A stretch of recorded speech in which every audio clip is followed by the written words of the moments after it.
Hello বন্ধুরা, চলে এলাম নতুন একটা ভ্লগ নিয়ে তোমাদের সামনে। আশা করি তোমরা সবাই খুবই ভালো আছো। আর আরজুবি ফ্যামিলিতে তোমাদেরকে অনেক অনেক ভালোবাসা, অনেক অনেক ওয়েলকাম।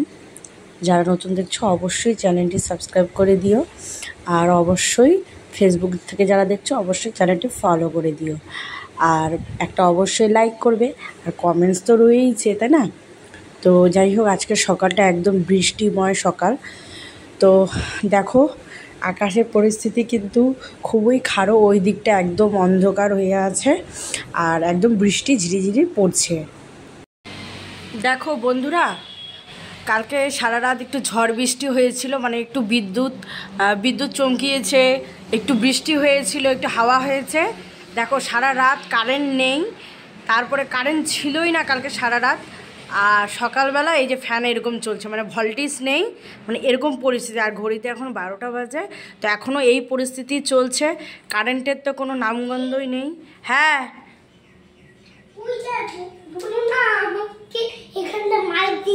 ওরা আমি ব্যবস্থা করছি, দাঁড়া।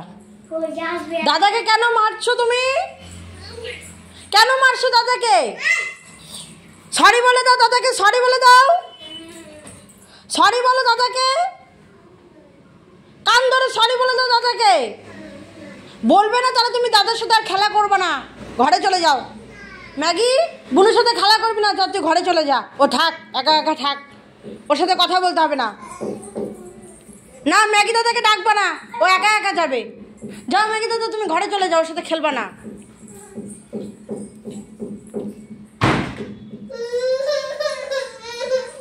তুমি দাদাকে মারছো কেন?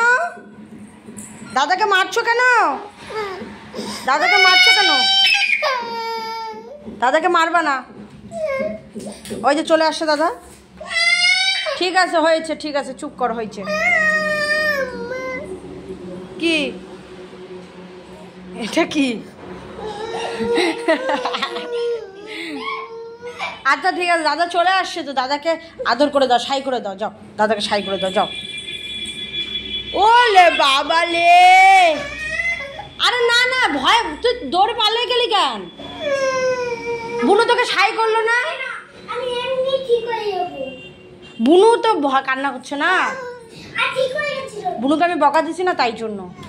হ্যাঁ মা, ওঠো, বিছানায় ওঠো, বিছানায় উঠো, চলো চলো বিছানায় ওঠো, ওঠো। আচ্ছা আসো।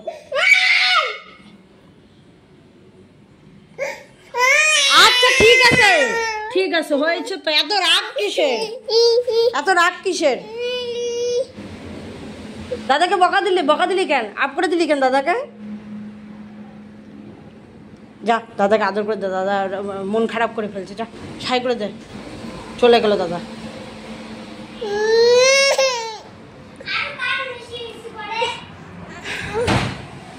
তো যাই হোক, এই যে দেখো এখানে ভাত বসিয়ে দিয়েছি, মানে ভাতটা যে আমি বসাবো, চালটা ধুবো, সেই পরিস্থিতিটাও নেই। মানে ট্যাঙ্কিতে সম্পূর্ণ জল শেষ, মানে এমন একটা পরিস্থিতি হয়ে গেল, মানে ভোল্টেজ নেই, কারেন্ট সেরকম, মানে মানে মোটরটা তো কারেন্ট ছাড়া চলবে না, তো এই পরিস্থিতি হয়ে গেছে। এই দেখো তোমরা, জাস্ট কলেও এক ফোঁটা জল নেই, দাঁড়াও দেখাচ্ছে। এই যে দেখো, দেখে তো এক ফোঁটা জাস্ট জল নেই, ট্যাপে একদম জল নেই। মানে বিশ্বাস করে, যে সকালে চা খেয়ে বাসন এভাবে পড়ে আছে, আমি রান্না কিভাবে করব আমি তো ভেবেই পাচ্ছি না। এই যে দেখো, একটা ট্যাপে যদি জল আছে, এই যে দেখো একটু একটু করে জল পড়ছে, এই আর কি। এই যে দেখো, মানে কি বলবো, মানে একটু ঝড়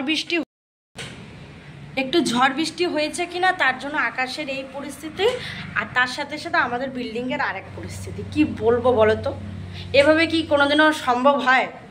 রান্না কিভাবে করব? জল ছাড়া তো একদম মানে সমস্যা। আর সত্যি কথা বলতে, ওই যে জলের মানে বোতল ড্রামগুলো যে দেখছো, সেগুলো জল দিয়ে তো খাওয়ার জল, সেগুলো দিয়ে তো আর কত করব। সেই জল দিয়ে ভাতের চালটা ধুয়ে বসিয়ে দিলাম। কি করব বলো, এখন কিছু করার নেই। আর মামাকে সকালবেলায় যে খাইয়ে এতক্ষণ ম্যাগির সাথে খেলা করছিল, তো এখন যেহেতু একটু ঝগড়া বেঁধে গেল, তো এই যে দেখো মহারানী এখন কোলে উঠে বসেছে। তোমরা তো দেখলেই কীরকম কাণ্ডটা ও করলো।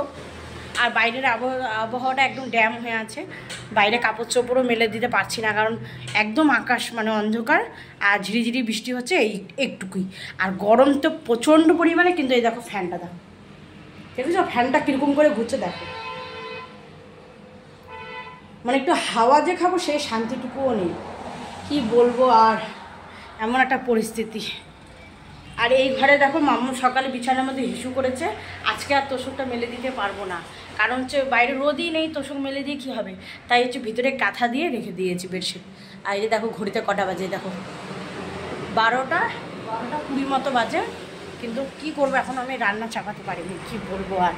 আর এখন তো মাম্মা আবার একটু কান্নাকাটি করছে, তো ওকে নিয়ে একটু বসে থাকি, তারপরে রান্নাটা করবো আর কি। কিন্তু জল ছাড়া কি করবো আমি ভেবে পাচ্ছি না, জাস্ট বাথরুমে জাস্ট 1 বালতি জল আছে আর জল নেই, কী বলবো এখন বলো তো।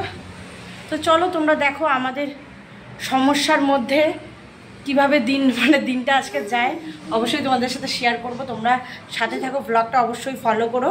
আর যারা নতুন দেখছো প্লিজ চ্যানেলটি সাবস্ক্রাইব করে দিও, আর হচ্ছে একটা লাইক অবশ্যই করো, এটাই বলবো। কি যে করি ভেবেই পাচ্ছি না। তো এই যে দেখো রাতের জন্য রুটি করব, তার জন্য এই যে আটা নিয়ে নিয়েছি, একটু গরম জল করে নিয়েছি, তো গরম জলটা ঠান্ডা হবে। আর এই যে আলু ভাজা করব, তার সাথে ডিমের অমলেট, আলু ভাজাটাও ফুটে নিয়েছি। আর তো বলতে দাদা আর মাম্মাম বাইরে গেল, একটু বাজারে গেল, একটু দরকার আছে তার জন্য। আর ম্যাগি এখানে একা একাই খেলা করছে। আর আমি হচ্ছে রুটিটা বানাবো, মানে ওই জলটা গরম প্রচণ্ড, তো তার জন্যই আর কি অপেক্ষা করে আছি। আর তোমাদের দাদা আসার সময় বাজার নিয়ে এসছে একটু, এই যে দেখো কাঁকরোল নিয়ে এসছে, আলু নিয়ে এসছে, আর এই যে সজি আলু বা ডাঁটি কচু যে যেটা বলো সেটা নিয়ে এসছে। তো যাই হোক, জলটা গরমটা ঠান্ডা হলে তারপরে আটাটা মাখবো, অপেক্ষায় রয়েছি। আর ঘরটা ওইদিকে গুছাতে হবে। আর আজকে দুপুরবেলা মাম্মাম জাস্ট দুপুরবেলার টাইমটাতে এতবার এই বিছানাতে হিসু করেছে, মানে ভিজিয়ে দিয়েছে, মানে গোটা বিছানাটা রোদে দেওয়া বা কাঁচা না করলে অসুবিধা হয়ে যাবে, প্রচণ্ড গন্ধ উঠে গেছে। আজকে তার মধ্যে আবহাওয়াটা একটু ড্যাম ছিল, যার জন্যই আবার বেশি ইস্যু করেছে। দেখো যাই হোক, আবহাওয়া ড্যাম হলে নাকি বাচ্চাটা বেশি ইস্যু করে, এটা তো সবসময় শুনে আসছি। তো অবশ্যই যারা নতুন দেখছো চ্যানেলটি সাবস্ক্রাইব করে দিও, আর সবাইকে অনেক অনেক ভালোবাসা। ব্লগটি দেখার জন্য সবাইকে টাটা।